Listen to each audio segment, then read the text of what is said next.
Get ready, start. Mr. Vice Chairman, I accept the principle of the separation of the railway finance from the general finance. I also accept the desirability of this arrangement.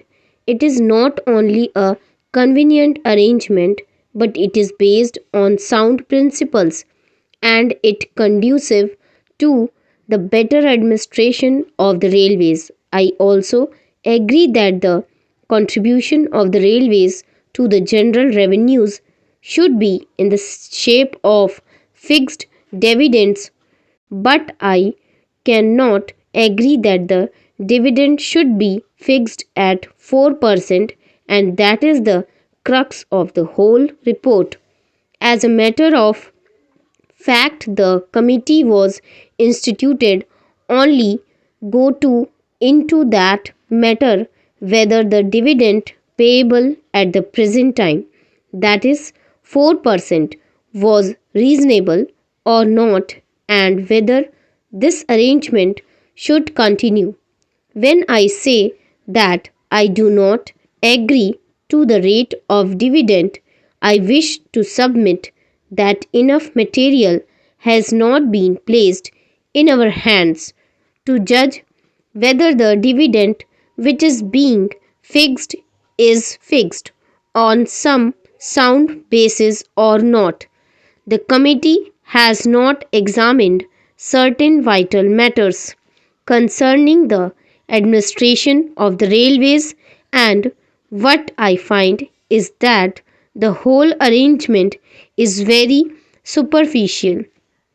It appears to me that the railway administration and the finance administration came to an arrangement, and the committee did not find it necessary because of the agreement between the two ministries to examine and go into the vital matters which affect this issue. It is not clear how this dividend, if fixed at 4%, is going to react on the working of the railways and particularly on the future development of the railways and also on the present structure of the fares and freights.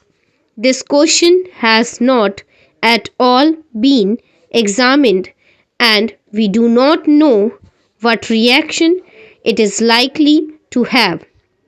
These are very vital matters, and I think that they need a through examination between we can come to correct conclusion in this matter. As we know, there is a pressing demand for reduction in the railway fares, particularly for third class passengers. This demand has been made on the floor of this house, and I think there is great justification behind this demand, and more particularly now when we find that the prices of agricultural goods have gone down. We will have to take into consideration the question whether the rural population, who will get much lesser return for their products, now will be able to pay the same fares and freights. I also wish to draw your attention to the fact that the Federation of India Chambers of Commerce had submitted a memorandum to the Honorable the Railway Minister asking him for an examination and revision of the freight structure. I do not know what the position today is, and unless and until we are enlightened about that, unless and until we know where we stand in relation to freights and fares, we are not in a position to take any decision whether the rate of dividend should be 4% or not.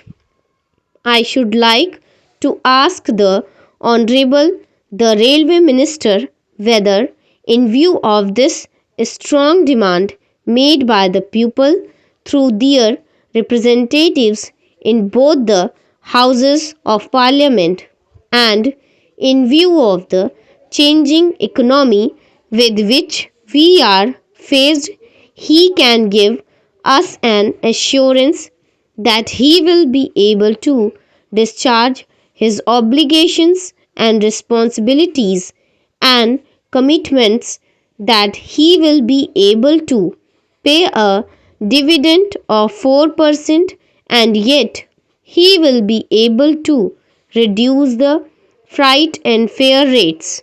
That is the basic thing. Another important factor which has to be taken into consideration is the development schemes. I wish the submit that there is no view approach in this matter. I find that we are going about in this matter in the same fright manner, and the aspirations of the pupil have not at all been taken into consideration. The Honorable Railway Minister will remember that during the budget speeches made on the floor of this House as well as in the other House, there have been incessant demands for the development of the railways.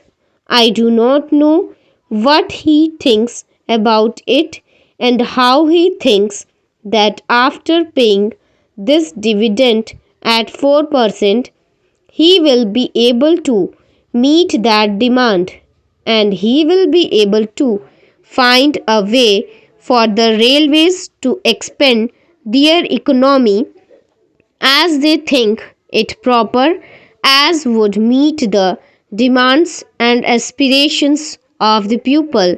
In this connection, I wish to invite your particular attention to the facts. I will be happy if we could pay even a larger percentage, but the fact is that we must be sure that the railways are, in the present circumstances, in a position to do so and yet discharge their responsibilities and obligations and satisfy the needs and demands of the pupil, which are legitimate and justified. Now, when we fix the dividend at 4%, what happens is that we also fix that of those projects which are to be considered as remunerative at 5%, because the railways want a margin of 1%. What actually happens is that when we fix it at such a high level because of this percentage, we find that not many new projects are really taken up, and we have been very seriously disappointed in this matter. I therefore think that in the present circumstances, the railways cannot afford to pay a dividend of 4%. May I ask the Railway Minister whether it is not a fact that even he has not been able to contribute fully, or even he will fall short by about rupees 60 crores in his contribution towards the plan out of the rupees 400 crores that the railways have to contribute. I find from his speech that they are faced with a net shortfall of about rupees 62 crores, full stop.